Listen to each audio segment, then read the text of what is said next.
I saw the Ahmaud Arbery video 7 or 10 days, I believe, before George Floyd. Like most of you,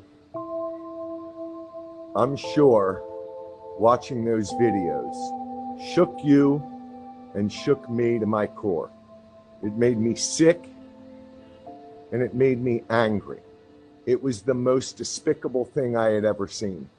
I'm lucky enough through my ownership of this wonderful franchise to have gotten close enough to these young men to see and hear their hurt. And all they're asking for right now is to be heard.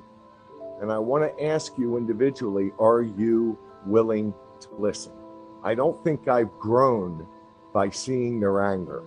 I think I've grown by feeling their hurt. And these young men are hurting. America was founded on liberty and justice for all, not liberty and justice for some. For far too long, we have turned a blind eye to racism, discrimination, and the mistreatment of people of color in this country while we send troops around the world every day to help other countries eliminate those same issues. The concept of America from the founding fathers is beautiful.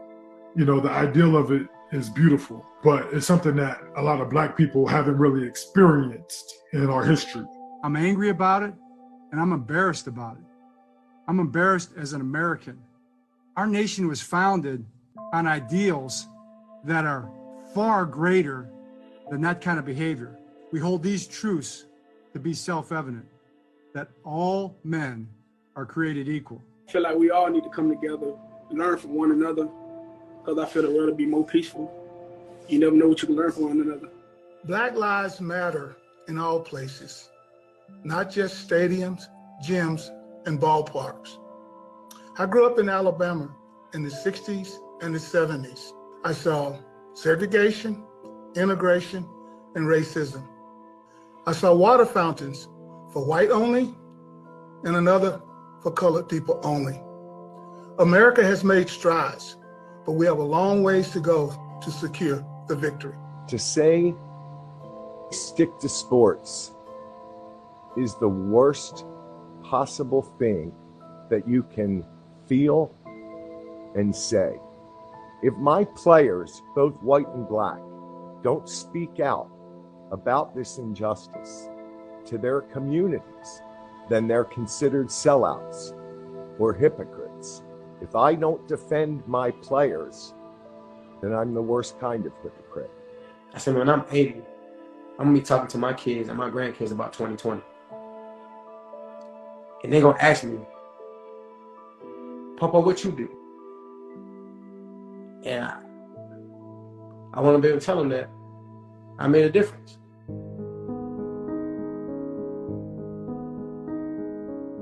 We have a guest. Can you say hi? This is just one of my little girls. She's also biracial, and I don't want her to have to live in a world where she's judged by the color of her skin and she has to choose which side she has to go on, the white side or the black side. And that's not fair to her. You know, she should be able to live in a country where she's accepted because of who she is as a person. This is my spouse. I want to be able to come home to her just like you want to be able to come home to yours. These are my children. I want to see them grow up just like you want to see yours. It's okay not to be scared if a cop's behind you. That's the future I want for my kid. When the cop's behind me, I don't want to feel scared. I want to tell my kid, you know, you don't have to be ashamed of the color of your skin. You know, you are special. You are a black man, a black woman, and you are beautiful and you are loved. My heart broke just seeing my wife cry after giving birth to my son, and just realizing that in America, you know, being a black kid and raising a child in this day and age, it is dangerous. That's scary. In America, this day and age, you know, you shouldn't have to fear being black. As a white person, it is incredibly important for me to listen and learn. I recognize that I will never fully understand what it feels like to be a black person in America. I also recognize that because of this system in which we currently exist, The color of my skin has largely afforded me the ability to not have to think about things that adversely affect people of color. So there lies the question. Are you affected? Would you be outraged if your friend, colleague, family member, favorite player, or hero was killed unjustly by those who are ordered to protect and serve? We're trying to stand up for what's right. We're trying to stand up for what's right and make a change, make an impactful change, make a long-lasting change for future generations.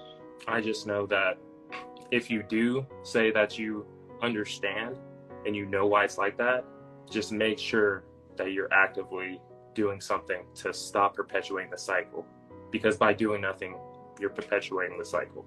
In no culture, creed, religion, race will cancer not be addressed. No culture, creed, religion was COVID not addressed. We was all affected by it, and we all did our parts, try to get better as a community and as a world. But racism, some people tend to not see it because it doesn't affect them.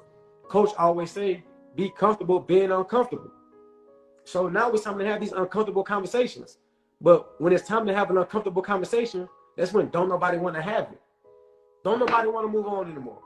That same energy that people have from athletes taking a knee should be the same energy that people have for police brutality. I am proud to be an American, to live in a country where I have the right to speak what's on my heart and mind. I believe that God gives all of us life and free will to choose to do the right thing. I think we will all be even more proud to be Americans when we can collectively work together toward a better future for all people. Black Lives Matter. As many times as things have worked out for me in my life, for various reasons, I come back to Ozzie giving me a chance. He didn't have to do that. We're not alike at all. But he saw something in me. He has given me a chance to succeed in this organization based on my merits, based on my performance. Over and over again, he's trained me. He spent so much time with me. And there's a beauty to that. And I think that's the way that this whole thing is supposed to work. And unfortunately, as we see, and we see it at all these different levels, this is a systemic thing that we talk about, that it doesn't work out that way, that people aren't given the same opportunities in society. It's not people who look like me who will help drive home this change. It's people who look like my wife that will. Until those who are not oppressed and those who do not face systemic racism come to the aid or defense of us as people of color, the ones that are oppressed and face systemic racism on a daily basis, there can truly be no justice in this country.